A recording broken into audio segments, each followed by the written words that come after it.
heading out on a dirt biking paragliding trip. This is my third attempt to leave. I've had a few problems, so hopefully my setup's ready.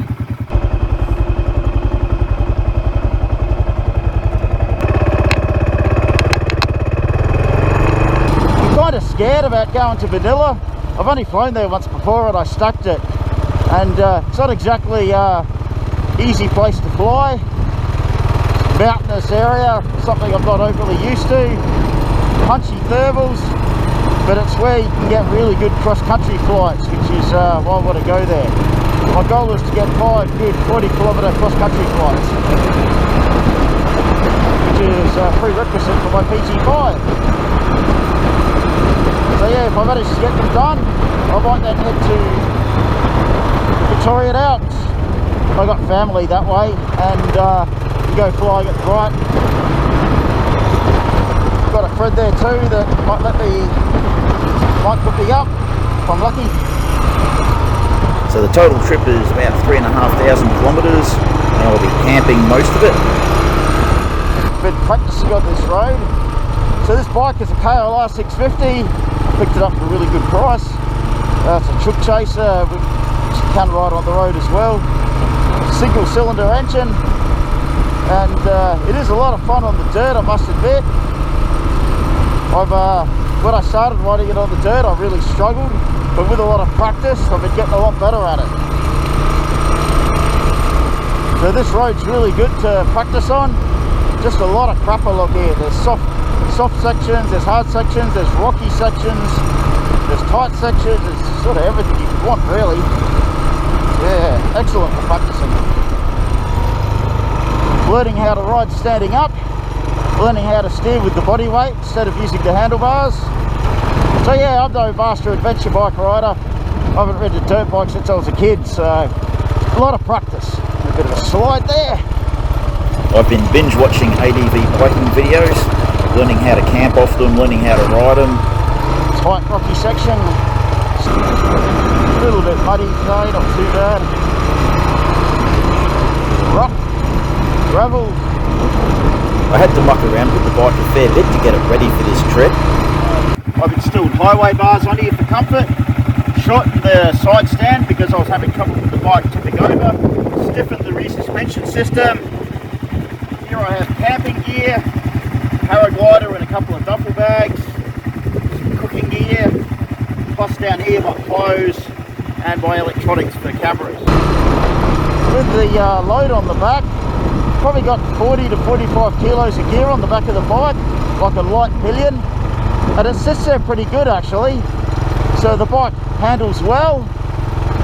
The problem is you have trouble with it at very low speed, and parking up I had to shorten the side stand. It's a nice rocky section. Woohoo! This is going to be a long trip. I'll be on the road probably for a month. Maybe a little shorter, maybe a little longer, don't know yet, it just depends on what happens. Rock there. Yeah, I was initially struggling to get across like streaks in the road and ruts and things like that, but yeah, just steering with your feet instead of with the handlebars, bloody good. The bike, when you're riding on this sort of stuff, you don't have very much traction, like your bike's sliding around all the time, so it's all about balance and controlling the bike through body weight. It's a lot like paragliding, really. Just those fine little adjustments just to keep it happy. Takes a lot of confidence to ride these things. With experience, I imagine I'll get good at it. I mean, on the average dirt road, I can sort of quite happily sit on 70 now. When they get a bit shittier, I slow it down. I've always got to think though, like how much damage do I want to do to my bike if I come sliding off. Very high likelihood of falling off on the dirt, so I fitted the bike with crash bars to minimise the damage it'll take. At speed, I don't think they're going to do a whole lot, but at lower speed, if I flip it over or whatever, it'll be fine. It won't take any damage. Just keep the bugger and trying to pick it up again. Graham helped me install the crash bars. Really glad he helped me because I wouldn't have been able to do it by myself. We had to pretty much pull the bike apart to get them on. but they're nice and solid and should really help me out. I certainly wouldn't be able to go this fast down this road on the four-wheel drive. Wouldn't be able to handle it. It's too tight. So this road's famous for cheaters coming down here.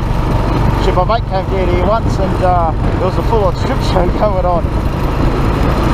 So it could be a fun road to ride up and down. You never know what you're going to see.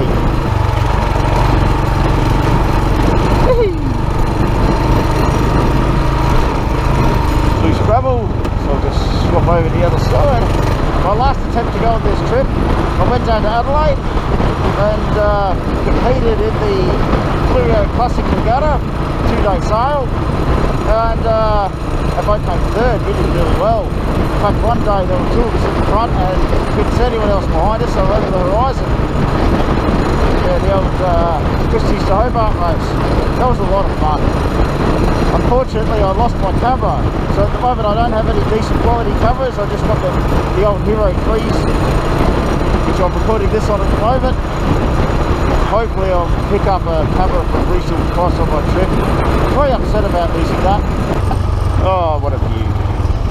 Goodbye, Yorks. After the sail, I left a bunch of critical gear with Oak, and I went back to York Peninsula. So instead of heading to Manila, I had to ride all the way back to York Peninsula and pick it up.